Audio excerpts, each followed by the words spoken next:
Saludos amigos. En días recientes, Díaz-Canel, el señor que encabeza el Partido Comunista de Cuba, tuvo una reunión con periodistas de la prensa estatal. Lo que Canel dijo en esa reunión es muy interesante y le vamos a dedicar una serie de capítulos, una serie de segmentos, a analizar lo que él ha dicho y a desmontarlo bajo la luz de la verdad. En primer lugar, nos da pena ajena de que Díaz-Canel no haya respondido a lo que tengo que reconocer fueron planteamientos muy serios y hasta valientes por parte de esos periodistas oficialistas. A fin de cuentas, ellos están respondiendo a una realidad social que el régimen no puede borrar. Pero la respuesta de Canel ignoró todo lo planteado por los periodistas. Lo que él dijo fue una defensa del estado actual de las cosas en Cuba y del fracasado proyecto social del comunismo cubano. Vamos a ir desmontando las falacias de Díaz-Canel segmento por segmento. Vamos a empezar con una de las principales. Para poder justificar su ataque y rechazo a Estados Unidos, Díaz-Canel cita a Allen Dulles, uno de los grandes intelectuales americanos del siglo XX, abogado de una prominente familia americana, quien fue uno de los principales hombres de acción y de pensamiento de los servicios estratégicos de los aliados y de Estados Unidos durante la Segunda Guerra Mundial y después fundador clave de la Agencia Central de Inteligencia. Vamos a ver la cita de Díaz-Canel sobre lo que él leyó que supuestamente Dulles había escrito. Y está en el libro de Allen Dulles, en el capítulo que dedica a cómo establecieron la estrategia para tumbar el socialismo en la Unión Soviética, donde hay una frase que nunca se me olvidará porque es muy perversa también, donde dice: y a la juventud la corromperemos para que estalle como el capullo de una flor. ¿Ustedes creen que un gobierno que piense así de la juventud de otro país y que quiere ese tratamiento para la juventud es honesto? Usted ha dicho que usted leyó el libro de Dulles. Bueno, hemos hecho una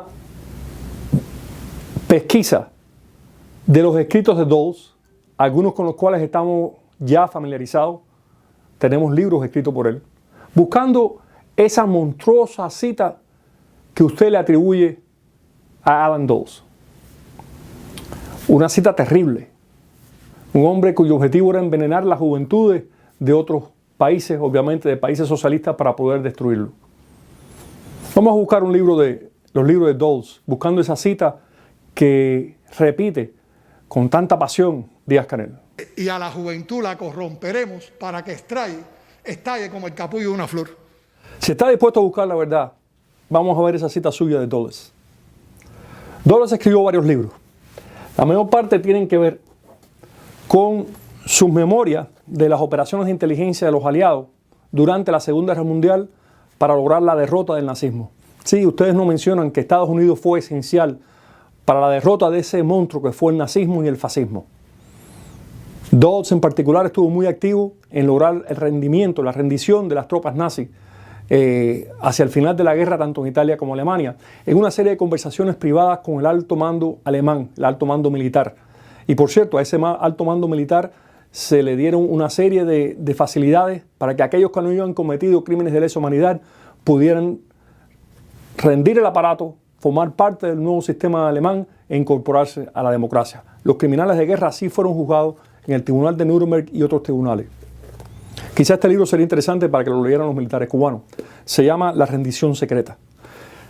Este libro no tiene nada. En ninguna parte de este libro encuentro la cita que usted dice. Aquí no está. Este es otro libro escrito por Dulles. Es una serie de narrativas de él recordando diferentes episodios de la lucha de espía contra espía durante la Segunda Guerra Mundial. Es un gran libro con relatos fascinantes. Pero aquí no hay nada. No hay ninguna cita de la que usted dice haber leído en el libro de Dulles. ¿Cuál libro de Dulles? El único libro de Dulles que trata sobre el sistema soviético en parte, porque es mayormente una introducción a lo que es la ciencia de la inteligencia, es este. Y el capítulo que usted dice, el capítulo 13, no tiene nada que ver con lo que usted ha dicho en esa cita. Lo sé porque este libro, esta es la primera edición. En el capítulo 13 de este libro no aparece la cita que usted dice, ni en el capítulo 14, ni en ningún capítulo de este libro. En primer lugar, porque Dulles no escribía como esa cita expresa. En segundo lugar, porque el libro trata sobre cómo frenar la penetración de los servicios de inteligencia soviéticos en las sociedades libres, y no al revés. Yo he buscado en los otros libros de Dulles y en ninguno de ellos aparece esa cita. ¿Sabe por qué, señor Díaz-Canel? Porque la cita no existe. Dulles nunca escribió eso. Esa cita es producto de una bien documentada fabricación soviética contenida en diferentes manuscritos que los soviéticos circularon en los países comunistas y que revistas digitales como Rebelión, de tendencia de extrema izquierda, siguen repitiendo hoy en día. No solamente usted nunca ha leído Dulles, señor Díaz-Canel, sino que usted le contaron lo que decía una revista sobre lo que decía una fabricación soviética de lo que Dulles nunca dijo. Nunca lo dijo porque no está presente en ninguno de esos libros y porque ese pensador norteamericano, fundador de la CIA, no escribía en esos términos ni se expresaba de esa manera. Pero esa cita que usted hace, o es una mentira que usted conoce, ha repetido una cosa falsa, sabiendo que es falsa, habiendo leído la literatura de Dulles, o peor aún, usted no sabe que es falsa. A usted le contaron que Dulles dijo eso y usted lo repite. Y usted ha formado toda una apreciación del gobierno de Estados Unidos en base a esa mentira. El resto del adoctrinamiento comunista sobre Estados Unidos recibido en Cuba es falso. ¿Y cuál ha sido el resultado de eso? El resultado de eso ha sido contribuir a crear una narrativa para desviar completamente la economía cubana de la alianza, de la asociación con quien fue su principal socio comercial. Y esa unidad económica, esa interacción económica entre Cuba y Estados Unidos, produjo un milagro económico entre 1902 y 1959. A tal punto que nuestro peso llegó a valer más que el dólar.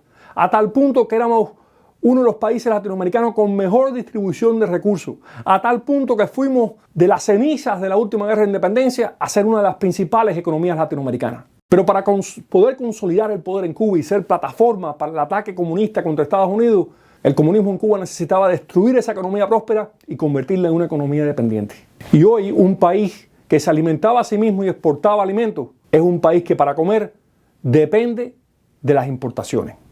La relación económica entre los cubanos y Estados Unidos ha sido tan fructífera, tan próspera, que hemos visto como las colonias cubanas fuera de Cuba en Estados Unidos han prosperado, mientras nuestro país cada vez es más pobre y más miserable. ¿Por qué?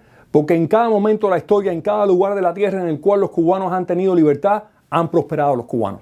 Somos inteligentes, nos adaptamos a las circunstancias, somos trabajadores muy duros y levantamos cabeza cuando somos libres. Salvo en Cuba, donde cada vez somos más pobres, porque el sistema está diseñado para mantenernos como esclavos. Es importante comprender todo esto, comprender la falacia de la narrativa comunista sobre Estados Unidos, porque llegan momentos muy importantes para Cuba. Mientras que los países conocidos como los tigres asiáticos tuvieron una rápida evolución en su economía y hoy son potencias económicas en los 50 y 60 y 70, mientras que los países de Europa del Este y los países de Europa Central prosperaron inmensamente después de la caída del comunismo, nuestro país, al haberle sido impuesto un sistema comunista que no funciona, nuestro país ha dado marcha atrás. En vez de ser más próspero, cada vez es más pobre, más miserable, más dolido. En estos momentos se está dando una coyuntura muy importante en el mundo. Por la pandemia, por el realineamiento de diferentes factores económicos y políticos, por la reconfiguración de los sistemas de producción y de distribución de recursos. Por el momento que estamos viviendo ahora, Cuba puede ser el centro de una gran prosperidad económica. Pero esa prosperidad solo puede venir si nuestro país es libre. Si hay una sociedad transparente donde se pueden expresar ideas, hacer críticas, elegir los gobernantes, un Estado de Derecho donde haya reglas y leyes iguales para todo el mundo, un país donde el cual uno reciba aquello por lo cual uno trabaje y que el remuneramiento de la persona esté en directa relación con el trabajo y el esfuerzo que hace. Eso se llama una sociedad de libre mercado. Sí, se llama una sociedad capitalista, pero el capitalismo solo funciona cuando hay una democracia, elecciones libres multipartidistas, un Congreso abierto que pueda criticar a los gobiernos, que pueda proponer medidas en el cual pueda haber un debate nacional entre todas las diferentes ideologías. Si Cuba logra recuperar su democracia y su Estado de Derecho, si Cuba, con ese inmenso talento que tiene dentro y fuera de la isla, logra preparar el país para ese realineamiento de la economía mundial, Cuba, estando en un lugar geográfico tan importante, puede disfrutar un rápido despegue económico. Pero si el Partido Comunista de Cuba sigue en el poder, pisoteando nuestro país para poder mantenerlo controlado, ahogando a los cubanos para que no se levanten, entonces Cuba no tiene ninguna esperanza. Por eso, esta lucha en la cual estamos es una lucha para que la patria viva.